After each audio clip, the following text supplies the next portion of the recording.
গরমকালে এটা সকাল, আর মেয়ে স্কুল থাকলে তো অলরেডি মেয়ে স্কুলেও চলে যেত। সাউন্ডটা কমান, আমার তো কপিরাইট চলে আসতে পারে, তখন কি হবে? জবা ফুলটা তুলতে গেলে আমার না একটা মানুষের কথা মনে পড়ে। সে হচ্ছে পাড়ারই এক কাকু। তিনি আর নেই, গত হয়েছেন কয়েক বছর।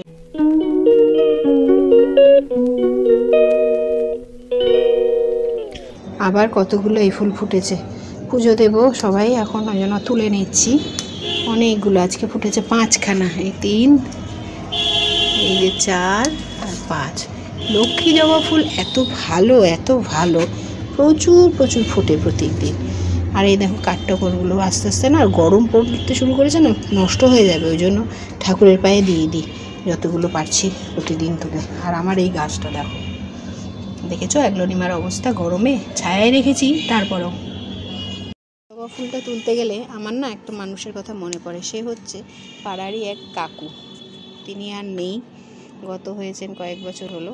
তিনি এনে দিয়েছিলেন তার ছোট মেয়ের বাড়ির থেকে, শ্বশুর বাড়ি থেকে, একটা হলুদ এই গোলাপি আর একটা সাদা রঙের এইরকমই দেখতে জবার ডাল। কি সুন্দর ফুল ফুটছে। মানুষটা চলে গেছে কিন্তু তার ভালোবাসার নিদর্শন কিন্তু থেকে গেল। ঠাকুরঘরের কাজ সেরেই 1 কাপ করে সকল মিলে সবাই আবার চা খেয়ে নিলাম। নিয়ে চলে এসেছি একদম সকাল সকাল, মাংস কিনলাম। সেই মাংসগুলো ভালো করে কষলে ধুয়ে নিতে। আর দেশি মুরগি তো একটু অন্য রকমের নোংরা লেগে থাকে, মানে পালকগুলো পুরোটা ছাড়াতে পারেনি, তাই ভালো মতন দেখে অনেকটা সময় ধরে পরিষ্কার করলাম। তারপরে এর মধ্যে দিয়ে নিচ্ছি বেশ খানিকটা টক দই, পরিমাণ মতন একটু হলুদ আর লবণ অল্প করে, আর তার সাথে অবশ্যই গোলমরিচের গুঁড়ো। এই সব দিয়ে এখন ভালো করে ঘন্টা 2-3 ম্যারিনেট করে রাখবো। তাই অন্যান্য কাজ আর এখন সারিনি, আগে এই কাজগুলো সেরে তারপরে যাব পরবর্তী কাজে। নিয়ে নিয়েছি দেখো শুকনো লঙ্কা, তেজপাতা, গরম মশলা, আদা, টমেটো 4 ফালা করে, এখানে একটু বাটবো রসুন আর পেঁয়াজ, এর সাথে ওই আদাটাই দেবো, আর তার সাথে কাঁচা লঙ্কা, এখানে আছে আলু, আর এখানে আছে কুচনো বাকি পেঁয়াজটা। এই দিয়ে আজকের মাংসটা হবে। আর মাংস তো ম্যারিনেট করেই নিয়েছি দই দিয়ে, লবণ, হলুদ আর দই, আর একটু গোলমরিচের গুঁড়ো, এই দিয়ে মাংস ম্যারিনেট হয়েছে। রান্না বান্না করতে গেলে যদি কেউ একটু কেটে বেটে এগুলো একটু করে দেয় না, দেখবে অনেকটা কাজ এগিয়ে যায়। কিন্তু কি আর করা যাবে, সবটাই নিজে হাতে করতে হয়। তারপরে আবার 2জন মানুষকে এত সুন্দরভাবে যত্নার্তি করতে হবে এখন, যাতে তারা পুরোপুরি সুস্থ হয়ে ওঠে। এই নানান চিন্তায় না সারা রাত ঘুমাতে পারি না জানো। আমি এখন রোজ ঘুমের ওষুধ খাই, কিন্তু তারপরেও ঘুমাতে পারি না।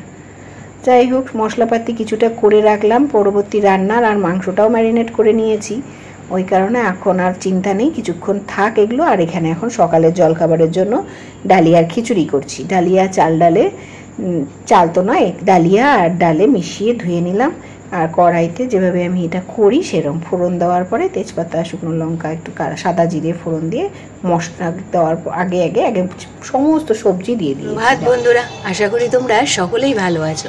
তোমাদের ভালোবাসায় আমরাও ভালো আছি। আর আজকে হচ্ছে বৃহস্পতিবার, আর আকাশ দেখেছো এই ভোরবেলাতেই, ভোর নয় এখন তো সকাল 7টা, মোটেই ভোর নয়, গরমকালে এটা সকাল। আর মেয়ে স্কুল থাকলে তো অলরেডি মেয়ে স্কুলেও চলে যেত। এত গরম এই সকাল সকাল, আর এত রোদ, মানে সূর্য মামা এত রাগ দেখাচ্ছে আমাদের উপর, বেশিক্ষণ দাঁড়ানোই যাচ্ছে না। এখানে আমার এত সুন্দর একটা আম গাছ রয়েছে, অথচ একটুকু তার জন্য ঠান্ডা লাগে না বা আরাম লাগছে না, এত গরম। আম গাছে না একটা পোকা হয়েছে, পোকা মানে ওই যেটা আমাদের কালী পুজোর সময় হয় ওই পোকাটা এখন আম গাছে হয়েছে। এটা নাকি হয় বৃষ্টি না হলে এই পোকাটা যাবে না। ওই আম গাছগুলো তো অনেকটা দূরে, ফলে ওটার ব্যাপারটা ঠিক জানতাম না, এই ব্যাপারটা পোকার ব্যাপারটা এখন জানতে পারছি, কারণ এটা একদম ঘরের কাছে, সেই জন্য বুঝতে পারি। আর অনেকটাই আমার সকাল সকাল কাজ হয়ে গেছে। মেয়ের আর তার বাবার সকালে জলখাবারও হয়ে যাচ্ছে। ওই যে সিটি পড়ছে শুনতে পাচ্ছ, প্রেশার কুকারে খিচুড়ি বানাচ্ছি ওদের জন্য। আমি আর মা তো আলাদা, ওরা তো একরকম খায়, আমরা 2জন আবার আলাদা আলাদা খাই, মানে এক একজনের খাবার দাবার এক এক রকম। আজকে ভেবেছি তোমাদের সাথে কালকে একটা জিনিস শেয়ার করার ছিল, আজকে সেটা করব। কালকে আর ব্লগটা এতটাই বড় হয়ে গেছিলো সত্যি কথাই, সেজন্য আমি আর করতে পারিনি। আজকে সেটা করব। বাড়ির উপর থেকে কিছু সবজিপাতিও রাখলাম, পেঁয়াজ শেষ হয়ে গেছিলো, সেটা কালকে রাতে আনতে ভুলে গেছি, সেটাও করলাম। তা চলো সারাদিনের অনেকগুলো কাজ টুকটাক সকালের যেগুলো সেগুলো হয়ে গেছে। আমার ঘেমে নিয়ে কী অবস্থা, মুখ দেখেই বুঝতে পারছো, একেবারে নাজেহাল অবস্থা হয়ে যাচ্ছে। আবার জেকে সেই গরম, পারা যাচ্ছে না, সত্যি কথাই বিরক্ত লাগছে। পারা যাচ্ছে না মানে বিরক্ত, পারতে তো হবেই, বিরক্ত লাগছে খুব। আর সকাল সকাল রান্নাটা হয়ে গেলে পরে একদিকে আমার সুবিধা কি, এত গরমের মধ্যে রান্না করতে এই দোতলাতে না, মানে টপ ফ্লোর এটা, মানে পেরে উঠছি না আমি, সত্যি কথাই। আর রান্না করতে যাচ্ছি, আগে কী হতো, রান্নাঘরে মেয়েকে বসিয়ে পড়ানো যেত, এখন এত গরম ওই রান্নাঘরে আর ওকে বসানো যাচ্ছে না। আর একই ওর ওই লোম পোড়াগুলো হচ্ছে, যার জন্য আরও কষ্ট হচ্ছে ওর জন্য। যদিও খুব সহ্য শক্তি বেশি, আমার থেকে আমার মেয়ের সহ্য শক্তি অনেক বেশি। ভগবান ওকে সত্যি প্রচণ্ড সহ্য শক্তি দিয়েছে, সেই কারণেই হয়তো বা বেশি কিছু আমার সাথে ওরকম বলবে না, মা পারছি না, মা করছি না, এসব বলবে না অতটা। টুকটাক আবার বুঝেও নিতে হয়, যারা সহ্য শক্তি যাদের বেশি তাদের মায়েরা এমনি ছেলেমেয়ের মুখ দেখলেই বুঝতে পারে। তা চলো, আমার প্রেশার কুকার অনেক কটা সিটি পড়ে গেছে, এবার আমার কথা থামাতে হবে। সকাল সকাল সুপ্রভাত জানিয়ে দিলাম, তোমরা সকলে ভালো থেকো এই গরমে, ফিরছি আবার কিছুক্ষণ পর। এই যে সকালে মেয়ের খাবার, মিষ্টি কুমড়ো, গাজর, পটল সব দিয়ে ডিম সেদ্ধ। এ নাও, ওটা পাপার, ওটা পাপার, মা রেখে দাও, রেখে দাও, চলো খেয়ে নাও। আরে ভদ্রলোক, ওই আমার তো কপিরাইট চলে আসতে পারে, তখন কি হবে? হ্যাঁ, ওরকম আমাকে অত হেসে মাস্কা দেওয়ার দরকার নেই। ব্যাস, সাথে সাথে উল্টো পাল্টা ব্যাপার, এগুলো কিন্তু আমি পছন্দ করছি না। মেয়েকে বলছে আবার, দেখো তো, এই যে এক পুটলি শাক, এখন এটা কুটবো, তারপরে রান্নাবাড়ি। এরপরেই চলে এসেছি দুপুরের রান্নাবাড়ি সারতে। আজকে যেহেতু মাংস করব, সেই জন্য শাশুড়ি মায়ের জন্য তো আলাদাভাবে মাছও করতে হবে। এই জিনিসটা যেদিন আমার মাংস হয় সেই দিন আমার খুব কষ্ট হয়, মানে দুই পাকের রান্না করতে হয়। একই তো মাংসর প্রচুরটা সময় লাগে, এটা তোমরা তো সবাই জানো, কিন্তু একভাবে রান্না করলে হবে না, আমাকে দুরকম রান্নাই সেদিন করতে হবে। তারপরে সবজি তো রয়েইছে। তা চলো, আর কি করা যাবে, দুঃখের কাহিনী সবারই আছে, ফলে এই নিয়ে আর বেশি নাড়াঘাটা না করাই ভালো। চলে আসলাম একদম মাংসটা প্রথমে রান্না করতে। ম্যারিনেট করে রেখেছি কিছুক্ষণ আগে যে মাংসটা, সেটা মশলাটাও কষে উঠলো, দেখলেই কী কী দিলাম করে নিয়েছিলাম, যে মশলিতে আগেই মশলাটা, সেটাও দিয়ে দিয়েছি। কষে ওঠার পরে মাংসটা দিয়ে বেশ খানিকক্ষণ এখন নাড়াচাড়া করব। আর আজকে কিন্তু লঙ্কা দেবো না, দেবো শুধুমাত্র গোলমরিচের গুঁড়ো। কেন দেবো সেটাও বললাম, কারণ আজকে গোলমরিচের গুঁড়ো দিয়ে রান্না করলে আমার মনে হয় বর মেয়ে দুজনেরই যে ঠান্ডাটা লেগেছে, এবং আমারও লেগেছে, পুরো গলাটাও এখনও পরিষ্কার হয়নি, সেই সর্দিগুলো বেরিয়ে আসবে। গোলমরিচ কিন্তু এর জন্য ভীষণ ভীষণ উপকারী। তা চলো, রান্নাটা প্রায় হয়ে এসেছে, একটু কসুরি মেথি দিয়ে দিলাম, গন্ধটা আরও একটু ভালো হবে তাই জন্য। তা চলো দেখো তো কেমন হয়েছে দেখতে, খেতে কিন্তু সত্যি খুব ভালো হয়েছিল। আর এরপরে এই যে শাশুড়ির জন্য করে নিচ্ছি এটা। এই দেখো, ভাতে বসিয়ে দিলাম চিংড়ি মাছ সর্ষে বাটা দিয়ে ভাপে। এখানে দিয়েছি মশলা, মানে সর্ষে বাটা, তেল, কাঁচা তেল, মাছটা একটু ভেজে নিয়েছি, মাছ, কাঁচা লঙ্কা ফেলে দিয়ে দিলাম, লবণ, হলুদ। হলুদটা খুব কম দিয়েছি কারণ মাছ ভাজার সময় হলুদ দিয়েছি। অ্যাকচুয়ালি এটা আমি ভাপে বসালাম, কারণ ভাতের ভাত করবো, এই ভাতের মধ্যে দিয়ে দিলাম। এটা আমার শাশুড়ি মায়ের জন্য আজকে, কারণ আমরা মাংস খাবো তো, উনি তো মাংস খান না, তা আজকে ভাপা চিংড়ি ওনার জন্য করছি।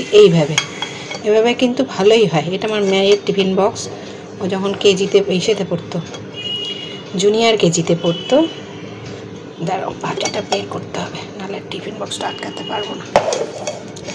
তখন কিডজিতে পড়তো, তখন এই বাটিটা ওর টিফিন বক্স ছিল। এখানে সুন্দর করে বসে গেল, বেশি চাপাবো না, বেশি চাপালে আবার জল ঢুকতে পারে বেশি। এই এবারে উপরে ঢাকনা দিয়ে রেখে দেবো, ভাতটা হালকা হালকা ফুটবে আর ভাপে হতে থাকবে মাছ। এই দেখো আমার হয়ে গেছে মাছ ভাপা, এখানে ভাতও অনেকটাই হয়ে গেছে, ভাতটা আর একটু হলেই আমি নামাবো। এখানে এখন আমি মোটামুটি গরম তো, তাই হাত দিয়ে নামাতে পারলাম। ভাত আমার একটু হবে, ঘুরিয়ে দিয়ে আবার একটু জলও লাগবে ভাতে। আর যেটা আসল সেটা হচ্ছে এটা, চলো একটু ঠান্ডা করে তোমাদের খুলে দেখাই। এই দেখো, ওয়াও কি সুন্দর হয়েছে, খেতেও নিশ্চয়ই ততটাই ভালো হবে। ঝোল এই দেখো কি সুন্দর, পুরো মাছ একদম মনে হচ্ছে সফট হয়ে গেছে, দেখি হ্যাঁ একদম পুরো সফট হয়ে গেছে, লঙ্কারই কালার চেঞ্জ হয়ে গেছে, দেখেছো? এইভাবে একই আছে, দুটো রান্নাই করে নেওয়া যায় কিন্তু। চলো, কেমন লাগলো এই প্রসেসটা অবশ্যই কমেন্ট করে জানিও।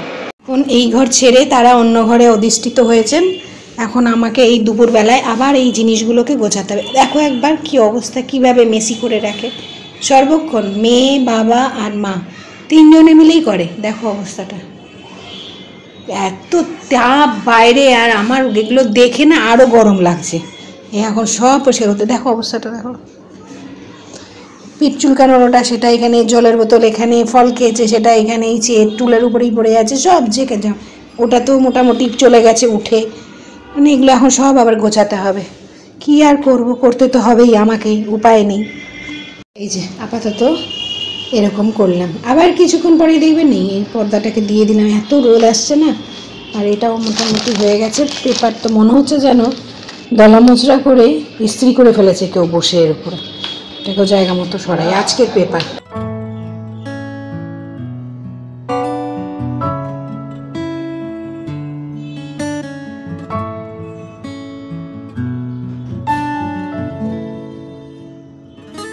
আজ ছিল বৃহস্পতিবার, মা অবশ্য সকালেই ঘরটা পেতে নিয়েছে। এখন আমি পাঁচালি পরে পুজো শেষ করলাম, অনেকটাই বেলা হয়ে গেছে, এদিকে এদের খেতেও দেওয়া এখনো হয়নি। কি দারুণ, পুরো মেঘ হয়ে গেল, কিন্তু বৃষ্টি হবে না। ওই দেখো কালো মেঘ, পুরো আকাশ জুড়ে কালো মেঘ, আর গুম গুম গুম ডাকছে। এদিকটা ফাঁকা হয়ে গেছে আবার, কিন্তু এই পাশটায় পুরো একদম কালো মেঘ। ওই দেখো পুরো কালো কালো কালো মেঘ, পাখি উঠছে না, তার মানে বৃষ্টি হবে না, তবে ওয়েদারটা ডাউন হলো একটু, বাহ ভালো লাগছে বেশ। আর পুরো এত সুন্দর বৃষ্টি নেমে গেছে, মনে হচ্ছে কি একটু ভিজি, এই প্রথম বৃষ্টিতে একটু মনে হচ্ছে স্নান করি, কিন্তু ভয় লাগছে জানো তো, এতটাই হঠাৎ করে জ্বর থেকে উঠেছি না, ওই জন্য এখন আর সাহসে কুলাচ্ছে না।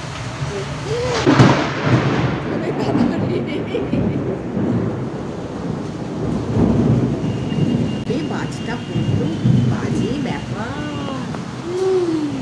চিন্তা করো মাঠে ঘাটে যে এখন তো অনেকেই আছে, ধান কাটা চলছে, মাঠে ঘাটে অনেক মানুষ আছে, তো কীভাবে কাজ করতে কাজ করানো আমার ভীষণ ভয় লাগে, ভীষণ ভয় পাই আমি। দেখো কি সুন্দর বৃষ্টি, আর মনে হচ্ছে একটু ভিজি, না গো এই বৃষ্টিতে ভিজলে আর রক্ষাও নেই। আমার শিল পড়ছে, হাই হাই আমার শিলও পড়ছে, কি দারুণ লাগছে এখন, ও প্রাণ জুড়িয়ে গেল। চলো দেখাই, দেখো আবার চপকাচ্ছে, খুব দরকার ছিল এই বৃষ্টিটা, ভীষণ পরিমাণে প্রয়োজন ছিল। হঠাৎ করে এরকম বৃষ্টি আর এইরকম তার সাথে বাজ পড়লো, এই বেলা 3টের সময় হঠাৎ করে খড়খড়ে রোদের মধ্যেই কালো মেঘ হয়ে গেল, আর আধ ঘন্টার মধ্যে এরকম বাজ পড়তে শুরু করলো। আর দেখো এই দিদিটা এই আমাদের পাড়াতেই চায়ের দোকান করে, কোথাও বা গিয়েছিল ছাতা ছাড়াই, ছাতা ছাড়ায় ভিজতে ভিজতেই চলে আসলো দোকানের দিকে আবার। আর এই বৃষ্টিটা দেখে আমি তো তোমাদের সাথে যেটা শেয়ার করলাম, যে মাঠে ঘাটে এখন প্রচুর মানুষ কাজ করছে, সবজি তুলছে, ধান কাটছে, না জানি তাদের সাথে হঠাৎ করে এই বেলা 3টের সময় যদি বাজ পড়ে, এরকম কী যে ঘটছে কে জানে বাবা, ভয়ই লাগছে। আর সত্যি আমার এই ভয়টা যে সত্যি প্রমাণিত হবে আমি ভাবতেই পারিনি। এখন রাতের বেলায় যখন তোমাদের সাথে এই কথাগুলো বলছি, তখন বলতে পারছি জানো তো সেটাই ঘটেছে। সন্ধ্যাবেলায় বাজারে গিয়েছি, সবজি বাজার করছি, যার কাছ থেকে সেই ছেলেটি বলছে, জানেন বৌদি আমি না বিকেলবেলায় যখন বাজারের দিকে আসছি, বাজারে বসবে সন্ধ্যেবেলায়, তখন দেখছি আমাদের পাড়ার 4টি লোক মারা গেছে মাঠেই বাজ পড়ে। সে কি বলে, হ্যাঁ। আর সত্যি তখনই না আমার মনে পড়েছে, আজকে তো আমি ভিডিও করতে করতেই এই কথাটা তোমাদের সাথে শেয়ার করেছি, সেটা যে সত্যি হয়ে যাবে আমি কিন্তু তখনও বুঝতে পারিনি। এখন এত মন খারাপ লাগছে সেই পরিবারগুলোর জন্য যাদের এত বড় একটা ক্ষতি হয়ে গেল। জানি না ভগবান কার কপালে কখন কি লিখে রেখেছে, কেউ খণ্ডাতে পারে না। তিনিই দাতা, তিনিই বিধাতা, সত্যিই তাই। তার আশাতেই আমরা সকলে বসে আছি, সে যা দান করবে সেটাই আমাদের হাত পেতে নিতে হবে। ভগবান এমন দুর্দিন যেন আর কারণ না দেয়। চলো বন্ধুরা, আজকের ব্লগটা এখানেই শেষ করছি, আবার নতুন ব্লগে দেখা হবে। শুভরাত্রি।